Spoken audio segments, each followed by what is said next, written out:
Hey, yeah. How you doing? I put my little sticky here so I can look at the camera. Let me, so I can, like I know what I'm doing, even though I don't.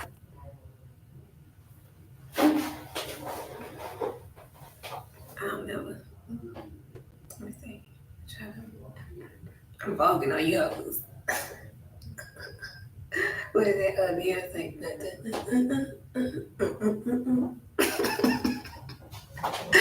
Idiot. Nevertheless, hey, how y'all doing? I don't ever show my face, but I just felt like it today. I was like, you know what? Why not? Today's the day, girl. Today is no day like the present. So here I am. Here it is. With the struggle puff. It's okay. She growing. I'm proud of her. Chia, my girl Chia. Chia. She growing. I'm proud of her. Getting that hang back. I'm proud of her.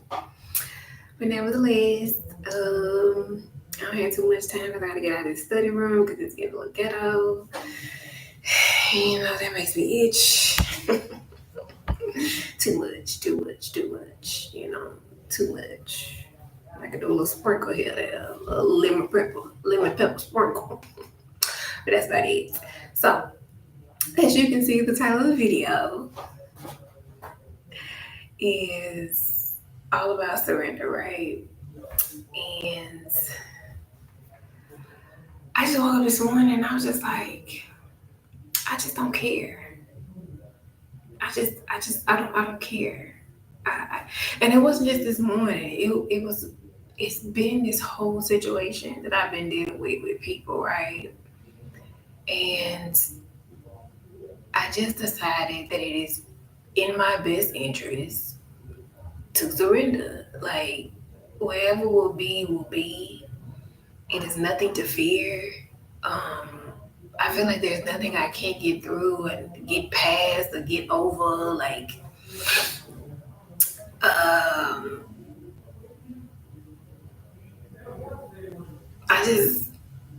I don't have the energy to care anymore. I don't. Not when it comes to these people in these situations. Like, I think I wrote in my journal. What did I write? Like, because I keep my little handy dandy book here.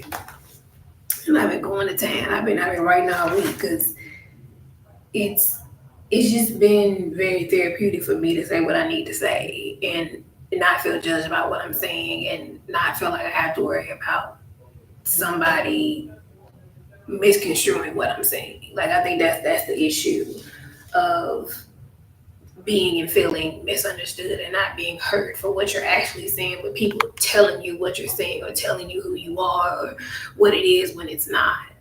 And I had to realize when I was going through my feelings the other day, and I was just like, we equate our strength, right, to the things we've been through. And a lot of us carry our experiences, our scars, our war wounds, our beauty marks, all of those things we carry with us. It's like a badge of honor. Like, you get a Purple Heart for all the terrible things that you went through. Because keep in mind, if you get a Purple Heart, you went through battle. Like, you went through some Vietnam type of, right? And in understanding that, like, we carry that with us and we think that makes us who we are, and it doesn't. Your experiences, that's what life is. It's an experience. And you are supposed to have experiences and release them. You're not supposed to carry them, whether they're good or bad. And what I realized is that the good things that happen to us are our memories. We carry those in our mind. We carry the memories in our mind. But the bad experiences or the terrible things that happen to us, it stays in our heart, and we carry those things emotionally.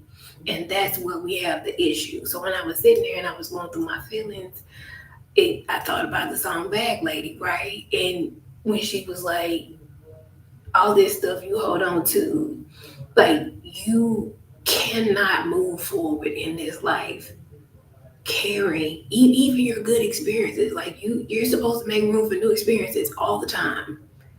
You're supposed, whether good or bad, you are supposed to be constantly making room within your emotional body to have new experiences and learning how to heal from those things.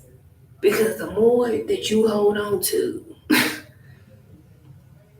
it is when they speak of dead weight and you're carrying it around like a badge of honor, like you did something great, and it's just like, no, girl, like that was awful. Like, no, girl, like no, like that's why I don't want to be like a domestic violence survivor. Like, no, like I'm Candice. That's who I am. I'm Candice. I had an experience. I went through a hard time, but I'm moving on with my life. I'm not I'm not that girl that's gonna be the poster child for trauma.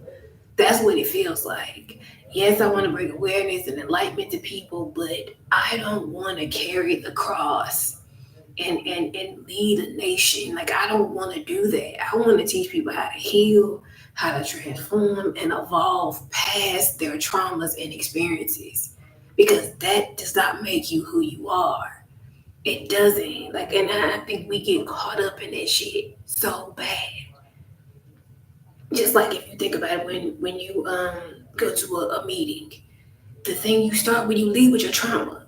I'm so and so, and I'm a alcoholic. I'm so and so, and I have a fentanyl addiction. I'm so and so, and I have this addiction. You lead with your traumas, and I'm like, at what point do you lay that shit down? Because that's only a part of who you are. That doesn't make you who you are. Like, I'm not saying hide it and not honor those parts of your life.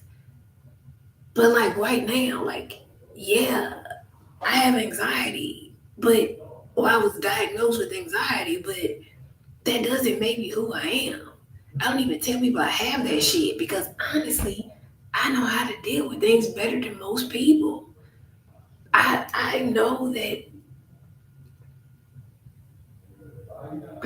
I know it may sound crazy, but I'm starting to believe, just as one of my teachers told me, that a lot of mental illness is just for insurance purposes. I've said that before.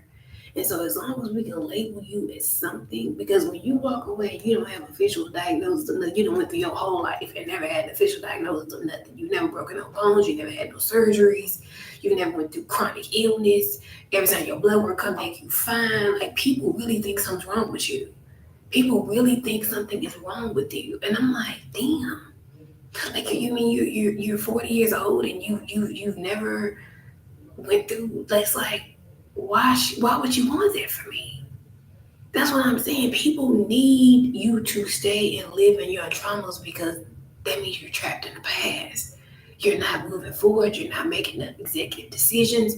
You can't think for yourself. You don't think about your family or your future. You are constantly reliving the past. Every time you get up and tell your story over and over, what part of the story are you telling? Because listen, baby, I'm tired of being sad. I'm tired of being sad. I'm tired of worrying about shit I can't change. I'm tired of worrying about people and what they're going to do and what they're going to say. And if they like me or if they don't, I just don't care. Like, you don't have to be here. We don't have to be friends. I keep telling people that shit. Like, there's always the door. There's always the door. Like, I want you to be confident in learning how to walk away from people, places, and things that don't have your best interests, that don't fill you up, that don't make you a better person. Like, there's always the door. And that's why I say surrender, man. Like, just give this shit up. That's why the people in church be running up into that altar and just laying it on the altar, because you have done all that you can do. So, like, for me, in my circumstance, where I stay, um, there's been just a lot of foolishness. There's been a lot of drama and a lot of foolishness, and people. The goal of people in this situation, and not just here, but in other places that I have stayed, has been to basically make me mentally ill. And then once I started to look at the things that I've experienced, I'm like, that's what happens to homeless people. Some of these people go in and they are able to work and they are able-bodied and they do want to get on their feet, but these people are lost. These people are just sitting around waiting for somebody to tell them something. They are sheep being led to the slaughter. Like, I've never seen anything like this in my life. And that's why I just get up and I hustle and I grind every day, because I don't want to get caught up. I don't want to get complacent. I don't want to get lost. I don't. Because nobody's coming to get you, man. Nobody's coming to get you. And I really believe that it is so much drama and confusion in these communities that it creates mental illness. The fighting, the arguing, the rules, the security, the enforcement, all of these different things where you create an institution. You institutionalize a person. So they're used to eating meals at a certain time. So they get mad if you haven't, like, hey, this is dry, or I don't really like this. Hey, I like to do this. It's not about you. It's not about what you think. It's not about how you feel. It's like, yes, it is. It's my life. I don't care if I'm here or not, bitch. If the shit is dry, it's dry. If the shit is dry, baby, it is dry. Like, I don't care. And it's just, it is constantly having to, like, feel that your whole essence of a being is being stripped away. Like, for me, like right now, do you know it's 95 degrees outside here in Houston? Do you know that it is hot as shit outside? And I have to constantly keep a jacket with me, because if you get caught with your shoulders out, it's a dress code violation. Like, this is the type of shit that I'm constantly being inundated with. All of this unnecessary pressure. It's hard enough being displaced. It's hard enough going through the things that I've gone through behind the scenes. There's a lot of stuff I don't even talk about that I go through. See, that's the thing. That's a real champion. That's a real warrior. Is that you may be sitting here getting your soul rocked. And there's a lot of shit I don't even talk about. I just deal with it. Because I have come to accept that a lot of people ain't gonna understand. The things that I've experienced, most people they're not gonna understand gang stalking. They're not gonna understand that your ex tried to have you trafficked. So they don't even know what to say to you. This is why I don't like going to therapy. Because it's like, most of these hoes haven't done the work. Most of these people haven't really dealt with, like, vulnerable populations of people. They haven't. So when you come along and you tell them some shit and they're just sitting there like, I don't even know what to say. You're giving me Pinterest memes and shit. Some quotes you read offline somewhere. And I'm like, you know what? Why the fuck am I here? I don't need to be here. I don't need this shit. I don't want to be bothered. No, I'm not finna sit here and talk to you about my issues, and I know you really can't help me. I just rather do what I know that I do. So I journal. I do prayer meditation. I work out. I spend time in nature. I relax as much as possible, and that's what I've been doing all week. Is just relaxing. That because after the panic attack that happened, and I ain't had a panic attack like ever, but I knew where it came from. I knew that I got upset because I've gone through all of these cycles over the years, and so many people I felt had disappointed me. And so many people never stood up for me and never had my back and never even called and said, Candice, are you okay? Do you need something? Like, hey, I heard this was going on, yada, yada. Like, no one ever said anything. Everybody just watched everything crash and burn, right? So I had to suffer in silence. I had to deal with my own pain because I knew that the goal was for people to humiliate me to the point of suicide. Like, that's what the goal was not only are we going to ruin your life, we're going to ruin you to the point of mental illness that you end up taking yourself out. Because so many people not only have lied on my name and did a lot of terrible things behind the scenes, but they have taken my identity to the point that's what they do to people. It's not just me. It's not just me, and that's why I've come to accept that I'm not alone in this situation. I know that this is a ring and an organized crime, so a lot of people are targeted. Um, a lot of people are taken advantage of, and they don't know. They may not know until it's too late. And I've been screaming to the mountaintops for years now. Like I say, this is the third YouTube channel that I've had to come up with, because all of them have been shadow banned. The goal has been to keep me silent and keep me quiet, and I just refuse to do that. Like, if I gotta leave where I'm at, I just gotta leave where I'm at. Like, I don't care anymore. I don't, because what I've come to realize is that you can do everything right, do everything that you're supposed to do, and follow the rules and be a good person, and say your prayers and do all of the things right, and still be left out and ostracized and excluded and exiled. Like, it doesn't matter. It doesn't matter. I think it matters in the eyes of God. I think God sees everything. He sits high and he looks low. But I think in the eyes of like humanity and people, like, um, I just kind of accepted, like, they don't really want that. They don't. People don't genuinely want other people to do well. They don't. They don't. They enjoy when you're down. They enjoy when you are going through the struggle. That's why I haven't shared anything with anybody where I stay, because um, I've learned that. I've learned that just don't say anything. Just keep working. Make more moves, less announcements. Don't say anything. Don't tell nobody nothing. Don't tell nobody what you're trying to do, what you finna do. Just go to work. Be quiet and keep your head down and go to work. It's not worth, because you don't need their validation. You don't need their approval. Because I used to do that a lot, and a lot of my stuff would get foiled, get derailed. People were planting seeds of doubt in your plans because you're not confident in it. You see what I'm saying? When you go to people for validation, that means you're not confident. When you're always telling people your business, that means you're looking for approval, acceptance, or validation. One of the three. But when you can walk with your head held high and take your failures, your wins, and your neutrals, things you don't know that may or may not work out, and just walk with it, that's a different level of confidence. Like, hey, I'm gonna take things as they come. I'm not gonna worry about it too much. I'm going to give myself space and time. I'll give myself grace. And that is just what I've decided to do. I'm not working hard. I'm not going hard. I'm not accepting less. I'm not doing the most. I don't have to be seen. I don't have to have 1 million followers. I don't have to do any of those things anymore. I don't. I'm not chasing the bag because I don't have to.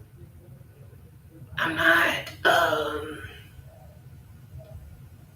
It's just a lot of stuff I'm just not doing anymore. I'm not. I don't care. I don't, because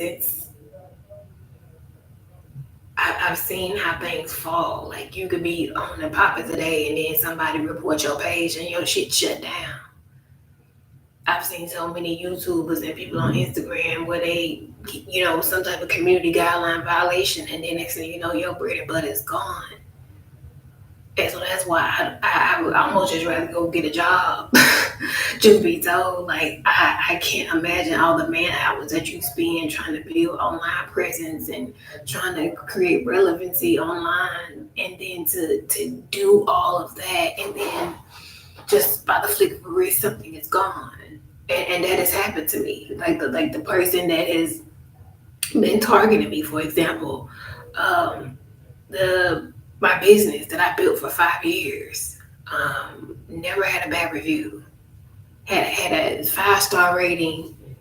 Always had good customers. Was doing very well, and that was how I made money, despite not having a full-time job. And when he hacked and stalked my account and seen that, Because that's the thing when people steal your identity. If you're still using your bank accounts, if you're still filing taxes, if you're still making money, it flags accounts. It shows like, hey, if you're doing a change of address, hey, you got a new driver's license, hey, like these things are not, it foils the plan. The more that you keep actively living the life that you're supposed to be living and somebody else is trying to pretend to be you, it foils their plan. And so with that,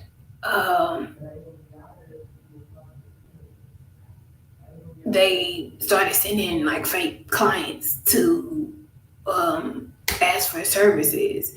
And when I say services, let me be clear, because motherfuckers would think like it's a front for something else. Like, no, I was a professional organizer for 5 years, and so and not just that. Like, I would run errands, I would do deliveries, I've done events, all different type of shit, just off that one app. And they started to send fake clients that would purposely try to create, either not pay me. That was a big thing. Like, people wanted my service, but they didn't want to pay me for it. And that's when, like, towards the end, like, the racism was getting so bad in California. I couldn't do it anymore. It even though my account was infiltrated, right? And so basically what they did was send customers so they could complain, start making bad reviews, and start saying that it was fraud. It was like, it wasn't fraud, nigga. You booked me. I have a 2-hour minimum for me to show up. It's a 2-hour minimum. If you don't cancel within a certain amount of time, this is in their policy, right? These are policies. This is not just what I'm making up. If you look at the policy, if you cancel or you don't cancel before the appointment, you still have to pay. You still have to pay. Because you're wasting my time. You're booking my account and holding up my shit. But this is what people do. They won't respond to you. They will book you. You'll accept it. Once you accept it, they're obligated to either cancel it or they have to pay.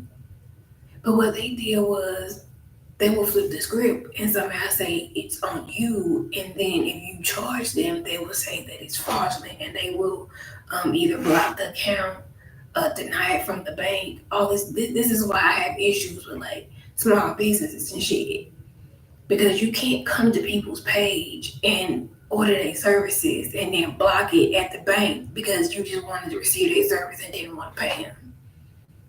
So that's why I say that from now on, everything I do has to be contractual. I need to meet with you. We need to do a consultation first, a recorded consultation. So you can't say that you didn't know, it was a misunderstanding. We're gonna go through the contract. We're gonna go through a contract. Everything's gonna be word for word documented,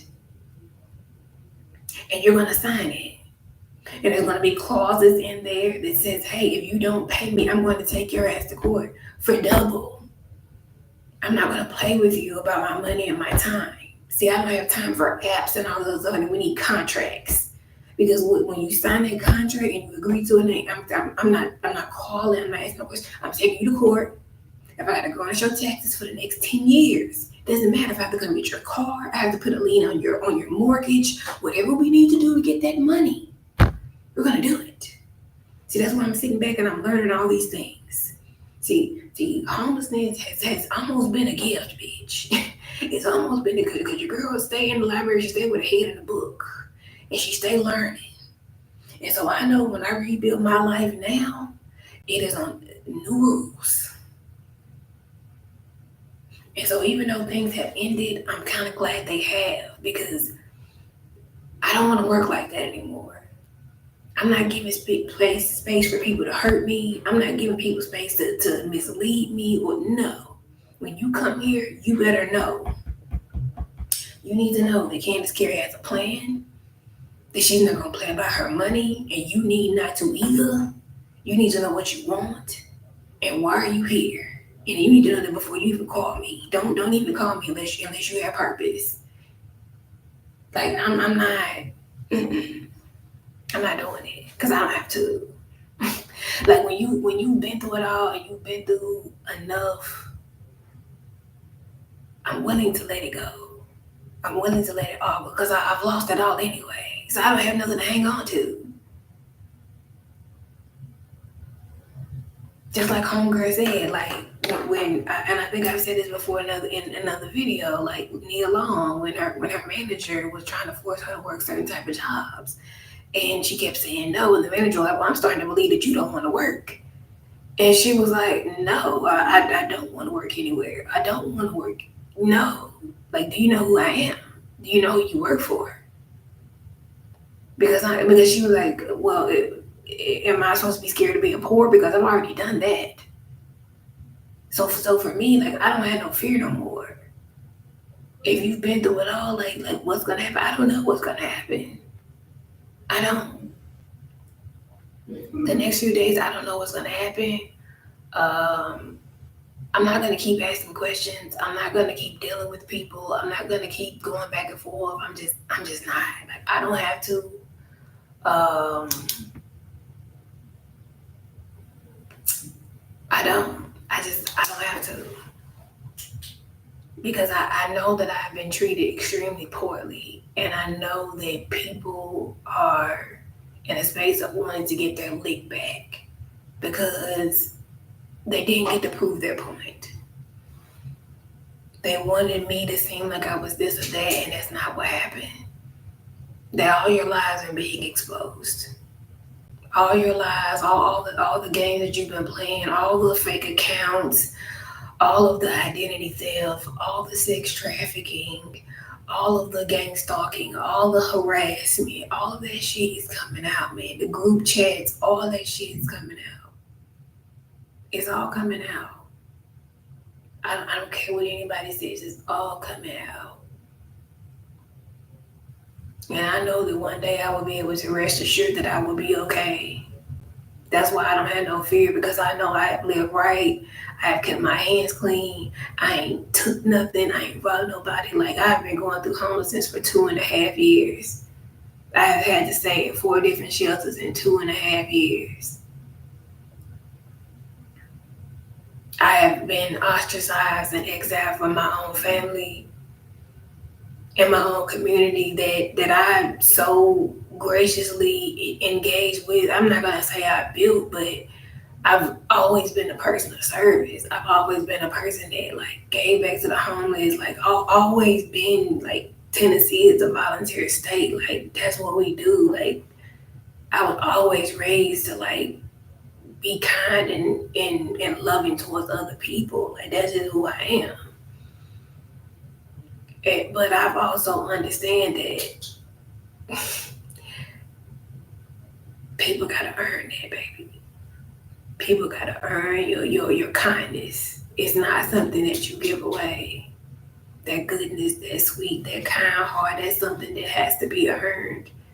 It's not something, because you're gonna now, as in like, especially since like COVID, I feel like the world has gotten so bad. Like, it's been bad, but it's like now, like, I've been saying for years that I feel like COVID was an attack on all of our mental health. I don't think it had nothing to do with respiratory, because, like they saying it's like a common flu now. You don't even hear about COVID anymore.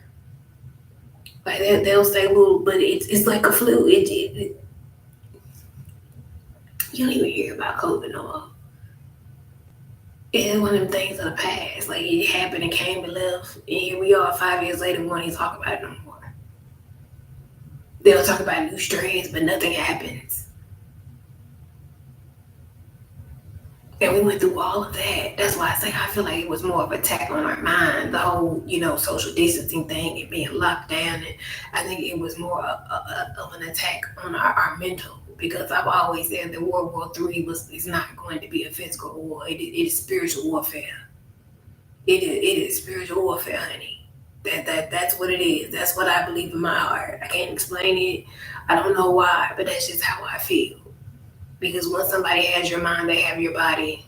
If I can control your mind and tell you who you are, who you have to be, and where you have to go, and who you have to serve, and how you have to live, and you follow, because you don't have enough thought to understand that, hey, maybe I deserve better. Hey, maybe I don't have to do this. Hey, maybe I don't have to live like this. Hey, like, no, this doesn't make sense. Should I question that? Should I research that? Should I critically think? Should I get a second opinion? People don't. So that's why I stay away from folks. So it's just like, y'all niggas is dumb. And if I come around and I start saying certain things, you're gonna be mad. You're gonna be sitting there like, damn, like, man, like every time I turn around, like Candice always has something to say, or she's thinking of something new, or like I'm so sick of her. You're gonna be sick of me because you can't play me.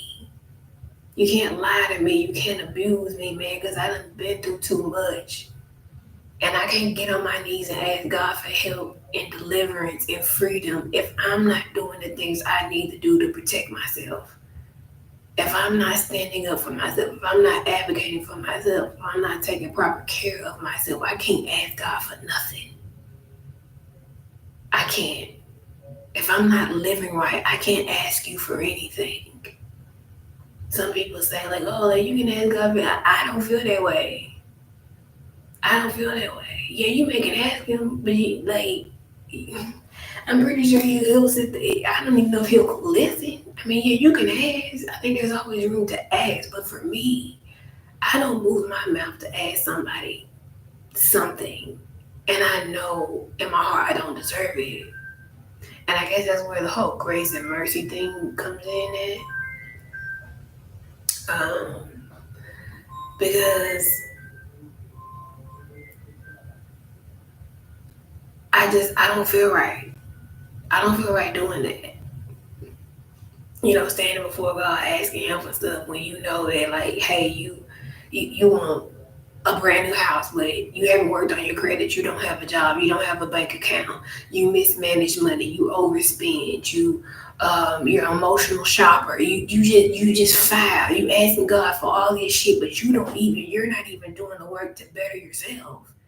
You're not even doing the work to say, okay, yes, I want a 5-bedroom house with three bathrooms, 5 baths, an outdoor pool with a canopy, and a veranda, with natural light and high ceilings. You imagine. You talk to God and tell him what you want. So it's like, okay, so you want this house, right? So, but what does it take to buy a home? You need to have a good credit score so you can get a low interest rate. You need to go to some home buyer classes so you understand what it takes to maintain a home. Because I had an old head tell me once, yeah, it's not about just getting a home, Candice. You need to know how to sustain it. So yeah, you can qualify for the house, you can get it, but are you gonna be able to clean them gutters? Are you gonna be able to mow that grass? Do you know about the surveying the land and knowing like how far is an encroachment on somebody else's property and shit? Like it's stuff you got to know when you buying property. It is not just a place to live. It's not just another apartment. It is a big boy purchase. So it's as much as we ask God for shit, are you living it? Are you walking it? Are you actively trying to be whatever you're asking for? That's what I do. And so when I ask him, that's why I get what I want, because I actively walk in who I want to be. That's the difference between me and you niggas. I don't sit here and just dream and just say, oh, one day. No, bitch, I get up and I go to work. I get up, I read books, I watch videos, I do whatever I need to do to get out of my situation because I know that I want better, I'm going to be better, I'm going to have better, I'm going to do better. That's just what the fuck it is. I'm not playing games with nobody. I don't mind walking alone. I don't have no shame in the things I've been through on my past. I don't have fear about none of this stuff because I know I'm going to be okay and that God is going to see me through it. I don't have time to worry. Maybe that's why my mama raised me like that, baby. You ain't got time to cry. When you are the leader, when you are the one that lights the torch, man, you are the one that blazes the trail. You are the one that's leading them to freedom. And it may not be freedom as far as being enslaved, but it really is. You are blazing the trail for people to follow, even if it takes them 5-10 years. They may catch up with you eventually. They may not catch up with you at all, but they may say, you know what? Remember what she did a couple years ago? Like, maybe I should. Maybe I could. Because you know what happened then? When you are the visionary, you the only person that see the vision. I was thinking about that. Like when you are a person that is spiritually inclined, and you are a person that has the ability of foresight, whatever that may be for you, because that can come in different shapes, forms, and fashion. It's actually a quite sad life. Because for one, you know better. So that means God expect more of you. You can't be full out line because the karma hit different. So you gotta live a different type of life. Number one, because you know. Number two, that means that you are privy to information that other people don't have, which would be sad because for me, like the people that have been involved in this situation, all the terrible things that they've done for me. Um, I remember the other day I was just sitting there and I was crying because I was just like, I remember this girl, this reading I was watching, this girl was just like, you're gonna cry when you find out what happened to these people. You're gonna like as much as you want bad things to happen to people because of what they do to you, but when you realize how bad it's gonna get, when you realize like there's no coming back, there's nothing you can do to change it. There's not a sorry you can give. There is no closure. There's no making it right. The judgment has been called, and that's it. It is a different reality, and that's why you keep saying stop, please stop doing that. You send the email and say, hey, please stop, because even if I forgive you, that's one thing, but heaven sees everything. Heaven knew your heart. Heaven knows your intentions. And even if I choose to let it go and move on with my life, like, you still gotta account for it, man.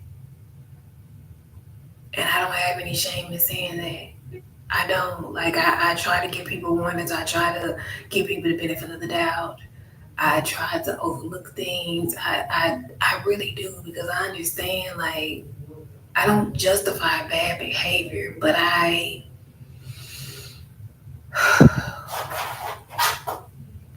that's why I say, like, forgive them, Lord, they know not what they do, man, because you have no idea what's coming for you.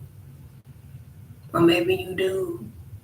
And maybe that's why people can't face me. They can't look me in the eye because they know. They know. So maybe things are ending because usually you gotta leave before the karma hit. You gotta leave before things get bad. And so I don't know how things will go the next couple days. But I'm preparing for another transition. I don't know what that'll look like, but I'm grateful to have made it this far. I've learned a lot. I'm proud of my growth, and I'm proud of myself taking chances and being honest and telling the truth and saying, like, hey, it's okay to need help. It's okay to not have all the answers. It's okay to be wrong. It's okay to not have a plan. It's okay to fail.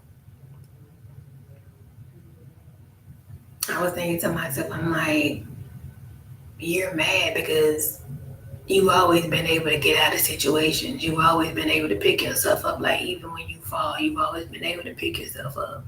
You've always been able to hit the rebound and just move on. Like, just take it in stride. But this has been the longest amount of time that I have been displaced and going through so much hardship. But I think this is the first time I ever did it completely alone. To where I didn't have a choice. I had to really do some deep digging within my own emotions, about how I react to things, because I know a lot of things here lately has been just reaction of my own trauma that I've experienced that I'm still healing from. Uh,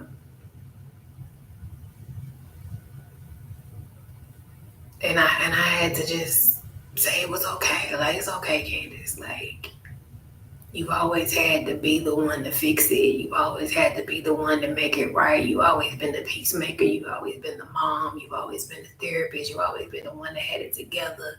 And to be in a space, in an uncomfortable space where people are actively mistreating you and you know who you are. And you're like, why can't I get out of this? Why can't I move on? Why can't, like, what is happening? And so you internalize that as if something like is wrong with you, and it's not. It's nothing wrong with you at all, darling. You are, what do they say? It's not about flesh and blood, but it's about principalities and people that sit in high places.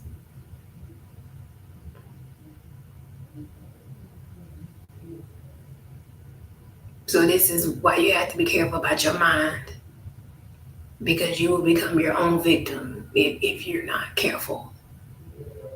And this is why I say stay busy, stay active, keep reading, keep taking care of yourself, keep growing, keep learning. Put yourself first. Like, don't allow the setbacks to be the overall status of your life. Like, it's a moment in time. That's why I say let go of the experiences. Let go of the experiences. Like, you're gonna have to. You're gonna have to. That's the only way you can move forward, is to let go of the experiences and recognize them for what they are, learn what you need to learn, and let it go. And I know that's easier said than done, but I think the quicker way to let things go is to start creating the life that you want. To start doing what it takes to heal from those situations and distancing yourself from it a little bit more every day. A little bit more every day. So I don't know what will happen. And I'm just tired of figuring it out. I'm tired of, like, this unprofessionalism and poor treatment and disrespect, lies. I can't. I can't even deal with it. I don't know how. I don't. Because people want me to get mad. It's just like, I don't want to be mad. I'm not an angry person. Like, can we go dancing? I want to go dancing. Can we go dancing? Can we go horseback riding? Can we go swimming? Can we go eat some Mexican food? I like cheese dip and fajitas. I want a nice glass of rosé, maybe two. I just want to get back to the good life. I don't want much. I want a nice life. I want a good life. I want a comfortable life. But as far as, like, I'm really honestly kind of simple. I like nice things, but it's really the simple shit that kind of like, oh my god.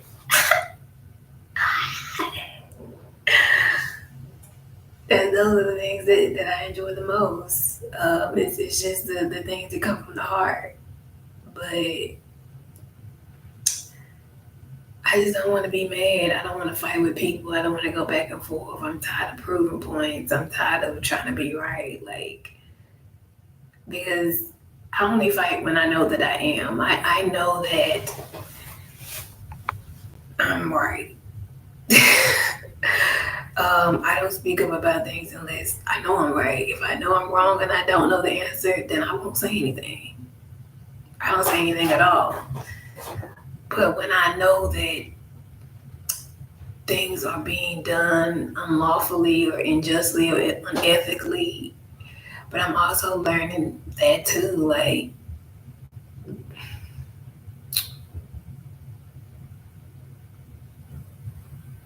you almost have to take notes and just let shit go to keep your emotional balance. Because when it comes to things that, as far as like your well-being, and for me, because of like the abuse that I've had to experience over the last couple of years, like, I take shit personal because I feel like people personally mistreat me because of who I am, and they go out of their way to do so. So. May I have your attention, please? No. If you are between the ages of 0 and 12, please join us on the first floor at the in the family area for Grandpa's Garden. See what I'm talking about? Once again, if you are between the ages of 0 and 12, please join us on the first floor. It is summertime. Family place for Grandpa's Garden. Thank you. Okay. That's PBS, a public service announcement for the children downstairs. I don't want to do it anymore. Because people have gone out of their way to do a lot of snake shit to me. And I feel like the more I try to hold on to it or resolve it, you have to understand when people don't like you.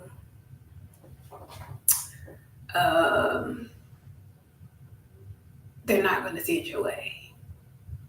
You can't argue with people, or you can't rational with people that don't like you. You can't rationalize with people that are orchestrating things against you.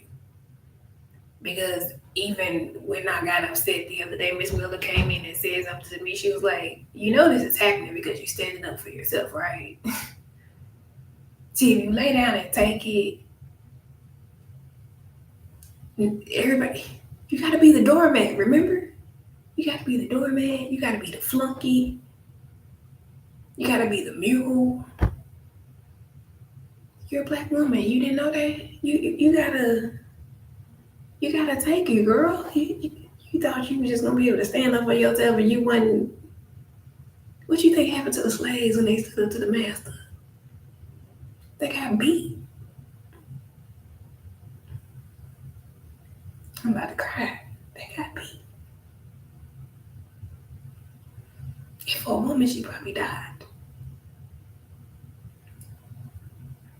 But a woman stand up for herself and she say, hey, no, you can't put your hands on me.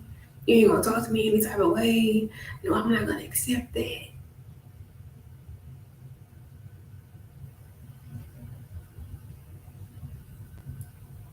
When you call people out and tell the truth,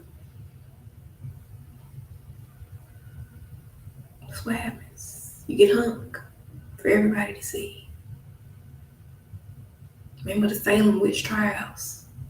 Remember how back in the day they would gather everybody around and they would do public hangings? So everybody know if you do that, that's what's gonna happen to you.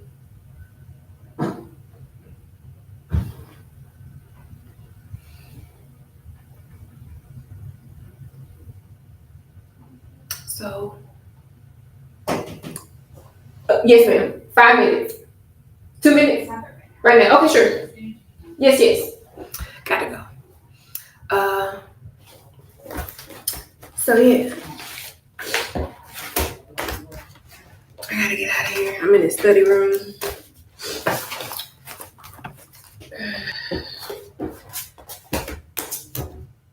You gotta make it do what it do. Headed out into the real world. Oh, yeah. I didn't know he was waiting on me. I'm sorry. I just been here talking. I wish he would have said something.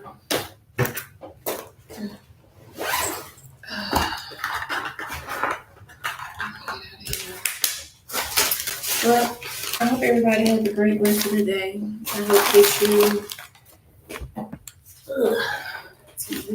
gain some insights, learn something new. I think I'll be trying to do this more often as I can. Consider my circumstances. We'll see what happens, but I hope this information has been useful to you. This is yours truly. Thank you so much for your time. I hope that you continue to have a great rest of the day, and I plan on doing the same. Until next time.